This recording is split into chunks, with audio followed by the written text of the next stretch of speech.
Untuk wakil rakyat yang sangat kami hormati, tidak ada hal berharga lainnya yang bisa kami berikan kepada Anda kecuali rasa percaya. Kami membangun semua ekspektasi besar tentang tenteramnya kehidupan, sebuah kesejahteraan, makmur dan damainya hidup berkeadilan. Dan hal yang paling kami takutkan sekaligus menghancurkan adalah kekecewaan. Tangan kalian yang kami anggap perantara ternyata penuh dusta dan kepentingan individu semata. Di mana akad awal tentang janji ketentraman yang akan kalian berikan jika saat kalian jadi penghuni di rumah kami ini? Justru semua pintu kalian kunci dan membiarkan kami mati. Demi negeri ini, sungguh kami tidak sudi. Selamat datang di Indonesiaku, selamat datang di negeri tercintaku, di mana orang-orang yang mengaku perwakilan rakyat namun berkhianat kepada rakyatnya, di mana pangkat tinggi lebih dihargai, sedangkan suara-suara dari rakyat kecil diabaikan. Mereka seakan-akan sulit mendengar tangisan-tangisan, jeritan-jeritan dari rakyat kecil. Mereka bilang itu adalah keadilan untukmu, tapi keadilannya di mana? Keadilan yang bagaimana yang kamu sebutkan itu? Bung Karno, bangkitlah, kami butuh seseorang sepertimu. Lihatlah negaramu, banyak tikus-tikus bernasi yang berkeliaran tanpa beban. Yang benar dibungkam, sedangkan yang berpejabat tinggi mau pesawat tetap dianjungkan di negaramu ini, Bung Karno. Lihatlah, rakyat-rakyat kecil seperti kami berharap bahwa keadilan itu ada. Tapi di mana, Bung Karno? Tolong kalau ada aksi begini wakil rakyat di depan, bukan di ruang merasi seperti ini. Saya perkenalkan dulu, saya Mayor Purnawam Memang Saleh, pensiun dari militer karena sakit hati kepada penjajah di negeri ini. Jadi saya minta tolong partai politik yang ada kadernya di sini, kalau ada rakyat demo di sana jangan pasang polisi, jangan benturkan kami dengan polisi. Kami rakyatku, kalian itu kalau mau coblos ngefis rakyat, tapi rakyat mau kesini kalian batasi dengan polisi. Apa itu? Saya marah itu. Kami cinta negeri ini, tapi kami benci sistem yang ada. Hanya ada satu kata. Kami cinta negeri ini, tapi kami benci sistem yang ada. Ingat, hanya ada satu kata.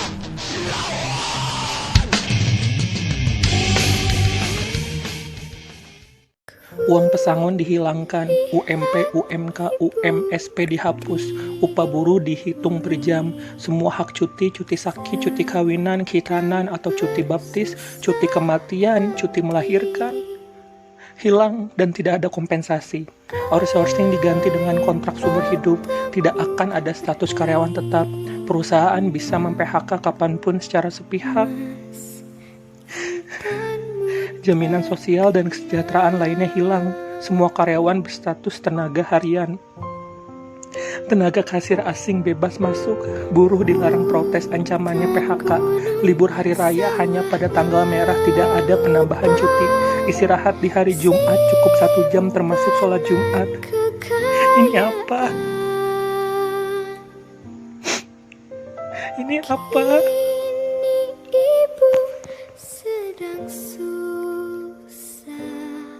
Sila kelima yaitu keadilan sosial bagi seluruh rakyat Indonesia. Tapi yang nyatanya keadilan sosial bagi petinggi-petinggi negara Indonesia. Maka hanya ada 2 pilihan. Bangkit untuk melawan atau diam untuk ditindas. Hidup mahasiswa.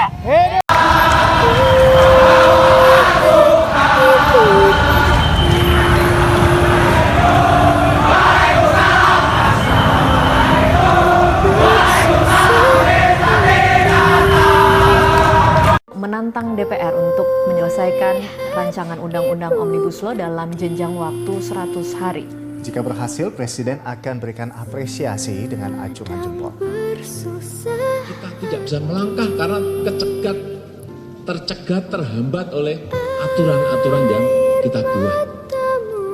Dan kita harapkan, saya sudah sampaikan pada DPR, mohon agar ini bisa diselesaikan maksimal 100 hari. Ini kerja yang cepat sekali kalau ini jadi. Saya akan angkat jempol saya akan saya angkat 2 jempol. Kalau DPR bisa menyelesaikan ini dalam 100 hari.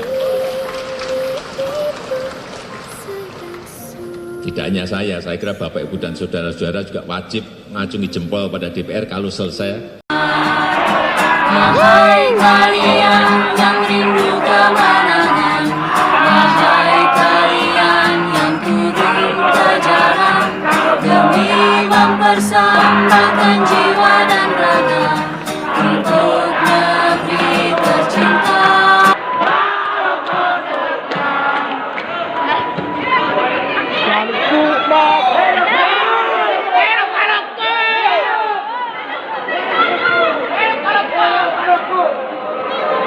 Setan-setan politik kan datang mencekik, walau di masa paceklik tetap mencekik.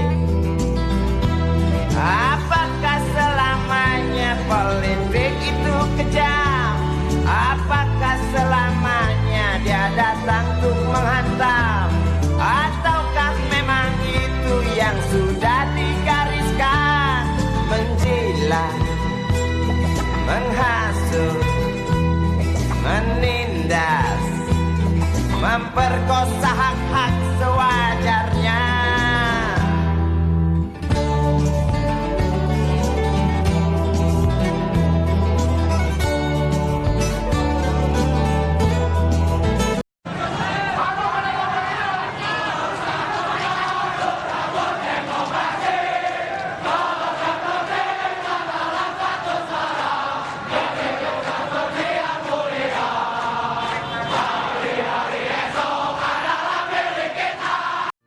Rancangan undang-undang cipta kerja ini baik, sabar, dan meminta agar ditunda pembahasan terkait pengambilan keputusan rancangan undang-undang cipta kerja ini. Pimpinan, mengapa ini terburu-buru, pimpinan? Rakyat di luar bertanya-tanya, kawan-kawan semua di ruangan ini. Jangan sampai ruangan ini menjadi... Pak Iwan, saya minta substansinya apa? Substansinya undang-undang ini berpotensi menghilangkan. Baik, terima kasih. Pimpinan, Bom. Undang-undang ini semakin memperparah kerusakan lingkungan, kemudian menghilangkan kewenangan-kewenangan kami di daerah, menghilangkan hak-hak rakyat kecil. Kawan-kawan, kalau mau dihargai, tolong menghargai. Baik, Bapak Ibu sekalian, Pak Iwan, bahwa pembahasan di tingkat bukan gerakannya nggak normal, tapi mungkin cara menjalankan pemerintahan yang tidak normal. Terima kasih. Saya rasa publik juga sudah bisa menilai mana gerakan massa yang bergerak secara organik dan mana gerakan massa yang diarahkan dengan uang. Jadi begini, kekerasan hanya akan menghasilkan kekerasan. Maka dari itu, ayolah gunakan cara-cara yang lebih humanis supaya tidak lupa. Mahasiswa dan segenap masyarakat Indonesia tentu sangat menanti sekali kapan kita bisa berbicara langsung dengan perwakilan rakyat kita baik di DPR maupun dari Pak Presiden sendiri. Sampai keliling kampus, kita langsung ngomong di istana aja. Ya, gitu. Kalau kita aksi, diterima aja. Siap, nggak ada masalah. Oh, siap ya? Oh iya. Hidup mahasiswa! Hidup rakyat Indonesia! Lawan koruptor! Kamu dan segala kenangan menyatu dalam waktu yang berjalan, dan aku kini Baik, terima kasih Bapak Ibu yang kami hormati. Pak Ketua. Berkenaan dengan hal-hal yang telah kita sepakati di dalam rapat paripurna ini. Sebentar, Pak Beni. Ini saya tadi sudah berikan kepada fraksi Demokrat. Bukan, ini sebelum dilanjutkan Pak Ketua. Nanti Pak Beni, setelah Tolong pandangan, Pak Ketua, sebelum dilanjutkan kami dikasih kesempatan. saya sudah berikan kesempatan Pak Beni. Tolong Pak Ketua. Nanti Pak Beni, saya juga dengar dong. Dengarkan ini. Saya minta interupsi Anda nanti setelah. Saya interupsi. Tidak, saya ngatur di dalam rapat ini. Tolong saya diinterupsi. Baik, Bapak Ibu sekalian. Pak Ketua. Interupsi akan kita terima setelah pandangan dari pemerintah. Pak Ketua. Menyampaikan pandangan. Nanti setelah pemerintah baru. Kalau demikian maka kami fraksi Demokrat menyatakan walk out dan tidak bertanggung jawab.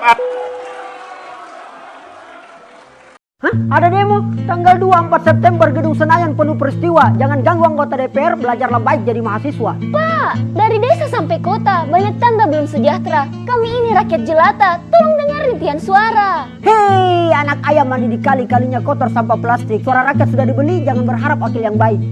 Mahasiswa! Hei Pak, bulan September bulan 9, sedikit bicara banyak aksi. Kami demo turun ke jalan karena reformasi di korupsi. Dan ingat, tak ada garing yang terletak, tak ada kata tanpa bahasa. Pemimpin zalim, rakyat bergerak, kami mahasiswa peduli bangsa. Makanya, Jenderal Sudirman, Walter Monginsidi, Sultan Hasanuddin, Emi Sailan, perlawanan ini akan abadi demi rakyat tuntut keadilan. Tapi apa? Membakar hutan, menumpuk hutang. Ya biarkan saja secara telanjang. Kami telah bersolat lantang, dibalas gas air mata dengan kencang. Akhirnya, pada dan bagimu negeri, setulus jiwa ragakan. Mahasiswa merawat NKRI, Polri bertugas untuk mengayomi. Tanpa rakyat, Pemimpin bisa apa? Tanpa pemimpin, negara bisa apa? Tanpa mahasiswa, rakyat bisa dibodohi negara. Kalian yang rindu kemenangan, wahai kalian yang turun ke jalan demi mempersembahkan jiwa dan raga. Kapan kita hidup merdeka? Katanya sudah merdeka, tapi kenyataannya merdekanya kok kayak gini. Pancasila punya 5 sila. Yang pertama, kedua, ketiga, keempat, dan yang kelima adalah keadilan sosial bagi seluruh rakyat Indonesia. Tapi kayaknya mulai hari ini sila kelima itu sudah dilupakan. Saya tinggal di negara di mana yang kaya semakin kaya dan yang miskin semakin miskin. Yang menyuarakan kebenaran dibungkam, tapi kebohongan diagung-agungkan dan dianggap nyaman. Yang namanya perwakilan bukannya harus menyuarakan hati rakyat ya, bukan malah menindas. Tadinya saya pikir wabah COVID ini sudah menjadi pembunuh paling berbahaya tahun ini. Tapi ternyata tidak. Karena ternyata manusialah yang lebih mematikan. Bila rakyat berani mengeluh, itu artinya sudah gawat. Dan bila omongan penguasa tidak boleh dibantah, kebenaran pasti terancam. Apabila usul ditolak tanpa ditimbang, suara dibungkam, kritik dilarang tanpa alasan, dituduh subversif dan mengganggu keamanan, hanya ada satu kata: lawan!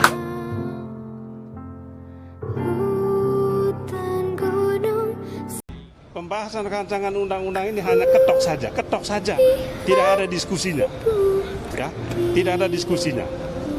Lalu alasan yang ketiga tentunya, ya, rancangan undang-undang ini kalau teman-teman baca itu lebih banyak mengakomodir kepentingan pebisnis, sedangkan kelompok-kelompok rentan masyarakat seperti nelayan, petani, pekerja, UMKM sama sekali tidak diperhatikan. Hanya memberikan legalisasi, ya, dekriminalisasi terhadap pebisnis-pebisnis yang selama ini melakukan perambahan hutan. Itu yang terjadi. Ya, bagaimana kita bisa menyetujui rancangan undang-undang semacam ini? Maka kita menolak. Isu tenaga kerja juga kita minta supaya dikeluarkan dari rancangan undang-undang ini. Mengapa? Hak-hak pekerja sama sekali tidak diperhatikan. Kalian ini pemimpin-pemimpin Indonesia ini, yang mana yang tidak sengkuni? Terus kalian ini menjadi sengkuni atas penderitaan apa? Kamu pernah susah apa hidupmu? Kamu itu atas nama penderitaan yang bagaimana sehingga kamu jahat kepada rakyat itu? Apa alasan sejarahmu? Kalau sengkuni ada alasannya untuk jahat, meskipun kejahatan dia tidak sepadan sama sekali dengan penderitaannya. Nah ini Indonesia ini, kamu itu menderita apa? Sehingga kamu kejamnya begitu rupa kepada rakyat. Kamu pernah menderita apa? Kamu pernah miskin apa? Karena kamu pernah puasa kayak apa? Kamu pernah tirakat apa? Kamu lancar-lancar semua kok. Kamu bisa membayar miliaran kok jadi pejabat. Apa alasanmu untuk jahat kepada rakyat? Sengkuni saja tidak sejahat kamu, padahal dia penderitaannya ribuan kali lipat dibanding penderitaan hidupmu.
satu suara demi tugas suci yang mulia. Hari-hari esok adalah milik kita, terciptanya masyarakat sejahtera, terbentuknya tatanan masyarakat Indonesia baru tanpa orba. Marilah kawan, mari kita kabarkan di tangan kita tergenggam arah bangsa. Marilah kawan, mari kita nyanyikan. DPR, Dewan Perwakilan Rakyat, Wakil Rakyat naik Mercy